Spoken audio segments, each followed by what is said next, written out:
Shalom, Assalamualaikum, Om Swastiastu, Namo Buddhaya, salam kebajikan, salam sejahtera bagi kita semua. Perkenalkan, nama saya Dismersila Ia dengan NIM 2503010074. Baik, di sini saya akan menjawab pertanyaan untuk penilaian ujian akhir semester pada mata kuliah pengantar pendidikan.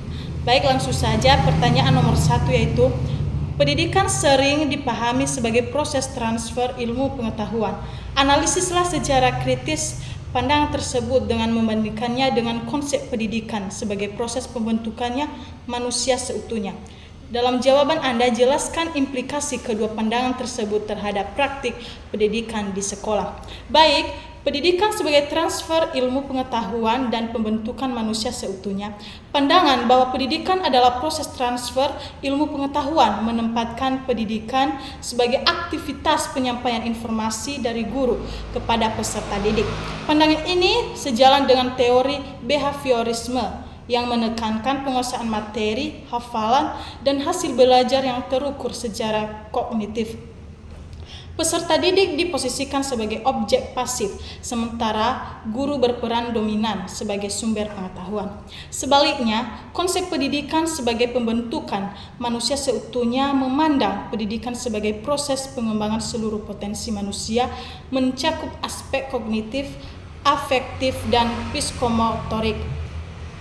Pandangan ini sejalan dengan pemikiran Ki Hajar Dewantara yang menekankan pendidikan sebagai proses menuntun segala kekuatan kodrat anak agar dapat mencapai keselamatan dan kebahagiaan setinggi-tingginya sebagai manusia dan anggota masyarakat.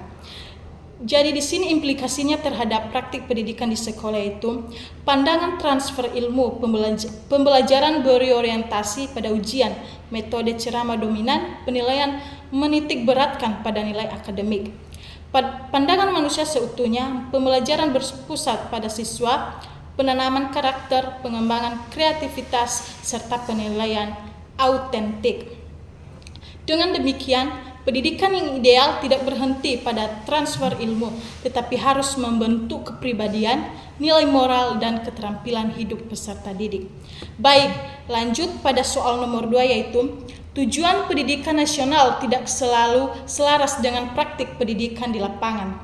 Analisis faktor-faktor struktural dan kultural yang menyebabkan terjadinya kesenjangan antara tujuan pendidikan nasional dan realitas pendidikan di Indonesia. Berikan contoh konkret. Baik, di sini saya akan menjawab pertanyaan nomor 2 yaitu kesenjangan tujuan pendidikan nasional dan praktik pendidikan. Tujuan pendidikan nasional Indonesia Undang-Undang Nomor 20 Tahun 2003 adalah membentuk manusia yang beriman, berakhlak mulia, cerdas, kreatif, dan bertanggung jawab. Namun, dalam praktiknya tujuan ini sering tidak tercapai secara optimal. Faktor strukturalnya antara lain: pertama, kebijakan pendidikan yang sentralistik, kurikulum ditetapkan secara nasional tanpa sepenuhnya mempertimbangkan kondisi daerah. Kedua, ketimpangan sarana dan prasarana di sekolah di daerah terpencil, kekurangan guru, fasilitas, dan akses teknologi. Ketiga, sistem evaluasi yang berorientasi hasil, penekanan berlebihan pada ujian menyebabkan pembelajaran berorientasi nilai bukan proses. Faktor kulturalnya antara lain: yang pertama, budaya masyarakat yang menilai kesuksesan dari nilai akademik, karakter, dan keterampilan sosial sering diabaikan. Kedua, pola pikir guru dan orang tua yang konservatif, pembelajaran inovatif kurang mendapat dukungan. Yang ketiga, budaya sekolah yang kurang demokratis, peserta didik kurang dilibatkan dalam pengambilan keputusan. Contoh konkretnya yaitu tujuan membentuk peserta didik kreatif sering bertentangan dengan praktik pembelajaran yang masih berorientasi hafalan demi kelulusan ujian. Baik, lanjut pada soal nomor 3. Pendidikan merupakan bagian dari sistem sosial.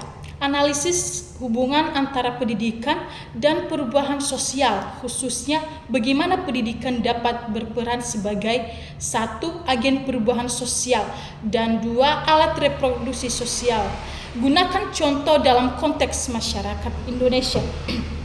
Baik, saya akan menjawab pertanyaan nomor 3, pendidikan dan perubahan sosial. Sebagai bagian dari sistem sosial, pendidikan memiliki hubungan timbal balik dengan masyarakat.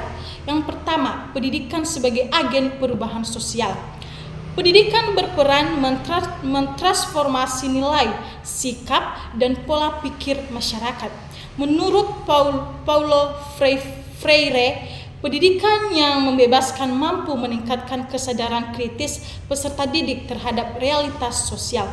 Contohnya di Indonesia, pendidikan inklusif yang mendorong penerimaan terhadap penyandang disabilitas dan pendidikan kewarganegaraan yang menanamkan nilai demokrasi dan toleransi. Yang kedua, pendidikan sebagai alat reproduksi sosial. Menurut Pierre Bourdieu, pendidikan juga dapat mempertahankan struktur sosial yang ada. Sekolah cenderung mereproduksi ketimpangan sosial melalui perbedaan akses dan kualitas pendidikan. Contohnya di Indonesia, sekolah unggulan lebih mudah diakses oleh kelompok ekonomi menengah ke atas. Anak dari keluarga miskin cenderung memiliki peluang pendidikan yang terbatas. Dengan demikian, pendidikan memiliki dua wajah sebagai perubahan sekaligus alat pelestari sosial. Baik, saya akan melanjutkan menjawab pertanyaan nomor 4 yang dimana pertanyaannya, menurut para ahli, lingkungan pendidikan terdiri dari keluarga, sekolah, dan masyarakat. Analisis peran masing-masing lingkungan pendidikan tersebut dalam membentuk karakter peserta didik, serta jelaskan apa yang terjadi apabila salah satu lingkungan tidak berfungsi secara optimal. Baik, saya akan menjawab pertanyaan dari nomor 4. Peran lingkungan pendidikan dalam pembentukan karakter. Menurut teori Tripusat Pendidikan Ki Hajar Dewantara, lingkungan pendidikan meliputi keluarga, sekolah, dan masyarakat. Yang pertama, keluarga. Lingkungan pertama dan utama dalam pembentukan karakter, nilai moral, dan kebiasaan. Jika keluarga tidak berfungsi optimal, anak berpotensi mengalami krisis nilai dan perilaku menyimpang. Yang kedua, sekolah. Berperan mengembangkan kemampuan intelektual, sosial, dan karakter melalui pembelajaran dan keteladanan guru. Sekolah yang hanya menekankan akademik akan menghasilkan peserta didik yang kurang empati dan tanggung jawab sosial. Dan yang ketiga, masyarakat. Menjadi ruang aktualisasi nilai dan norma sosial. Lingkungan masyarakat yang permisif terhadap perilaku negatif dan dapat merusak nilai yang telah ditanamkan keluarga dan di sekolah. Ketidakharmonisan salah satu lingkungan akan menghambat pembentukan karakter peserta didik secara utuh. Baik, soal yang terakhir adalah nomor 5, yang dimana pertanyaannya, kurikulum seringkali mengalami perubahan seiring pergantian kebijakan pemerintah. Analisis dampak perubahan kurikulum yang terlalu sering terhadap 1 guru, 2 peserta didik, dan 3 mutu pendidikan secara umum. Baik, saya akan menjawab pertanyaan nomor 5. Dampak perubahan kurikulum yang terlalu sering, yang pertama yaitu dampak terhadap guru. Pertama, kesulitan adaptasi dan meningkatnya beban administratif. Yang kedua, fokus guru terpecah antara memahami kurikulum baru dan mengajar secara efektif. Dan yang kedua itu dampak terhadap peserta didik. Satu, ketidakkonsistenan pengalaman belajar.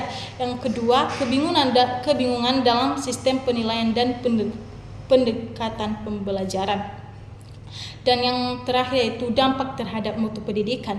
Satu, implementasi kurikulum tidak maksimal karena belum sempat dievaluasi. Yang kedua, mutu pendidikan sulit meningkat secara berkelanjutan. Menurut teori manajemen, perubahan Perubahan kurikulum seharusnya dilakukan secara bertahap, berkelanjutan, dan berbasis evaluasi agar benar-benar berdampak positif. Baik, itu saja yang bisa saya jawab. Atas perhatiannya saya ucapkan terima kasih. Shalom, Assalamualaikum, Oswastiastu, Namo Buddhaya, salam kebajikan, salam sejahtera bagi kita semua.